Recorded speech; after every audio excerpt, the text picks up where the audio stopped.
Alright, so today I'll be making this 150mm howitzer. Howitzers are basically the modern version of cannons, and they were widely used during World War II to defend against tanks. This howitzer is modeled after this image I found on Google. This howitzer could be used for stop motions or just decorations. And if you want to buy a toy howitzer, it might be pretty hard because if you search up toy howitzer on eBay, most of them are really expensive and they don't look that cool. And some of these are just rip-offs, like look at this one! Our best offer, and it's limp. It's not even a straight cannon. Anyways, all I'm trying to say is this is a pretty cool model. The wheels can actually move and the gun actually recoils. Anyways, without any further ado, let's get into the tutorial.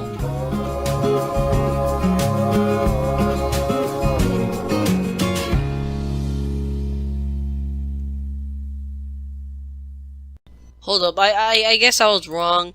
Over here on eBay, there's this pretty good artillery gun.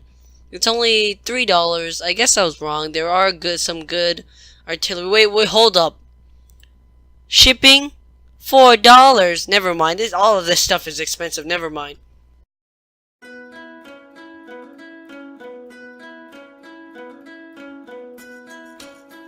Alright, for this build, I'll be starting off with the barrel of the gun. To make the barrel, I'll be using this pencil I found on the floor of my school. Pencils usually have really good shapes for guns, so yeah. Anyways, for this pencil I wanted to cut it in half, but for some reason this pencil was made with extra strong plastic, so I had to cut it with a saw. After I was done, I wanted to make a recoil drawback mechanic in most artillery guns. Here's a real life example right here.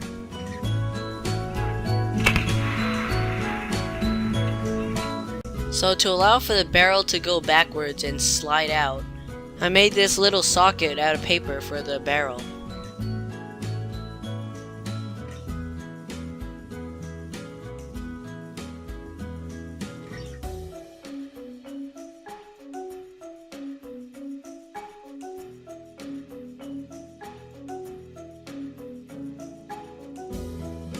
Then I got another pencil and used it as another kind of piping for the cannon. I don't know why these artillery cannons have these other pipings on the top, but it doesn't really matter. Then I cut this pencil with a scissor, and then I glued on extra paper layers to give it more detail. Then I glued it onto the paper socket that I made. Then I repeated for the bottom piping thingy.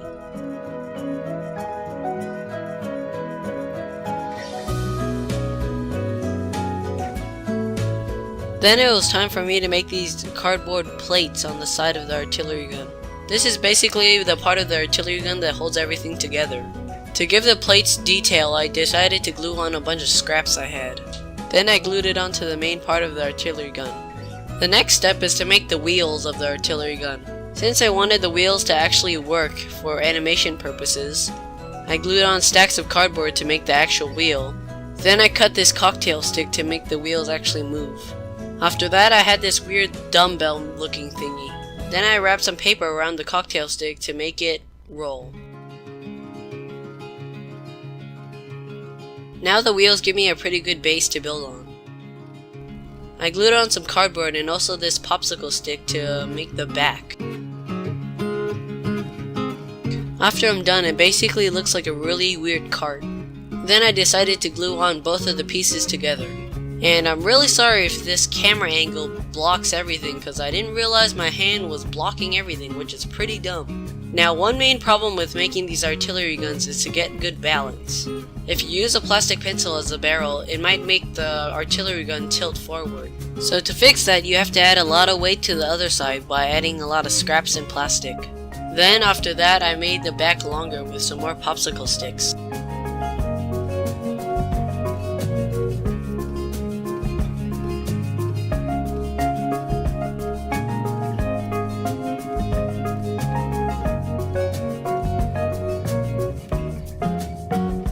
After adding the back, it finally stood upright. Then I glued on more scraps like cardboard, paper, and broken pencils to give it more detail.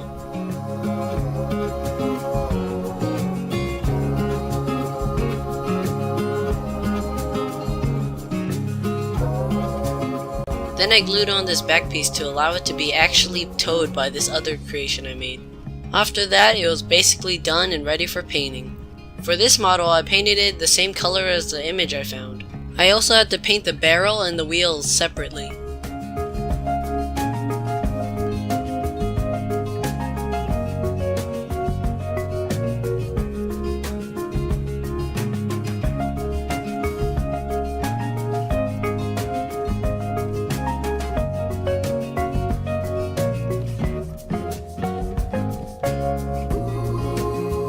After it was dry, I pieced it together, and there you go, the final product. Here's an army man next to the artillery gun. Seems pretty cool, doesn't it? And now I have a total of 4 artillery guns in my arsenal. Finally, I took it to my brother's soccer game so I could photograph it and get a good thumbnail. This build turned out pretty nice, and I'm really proud of it.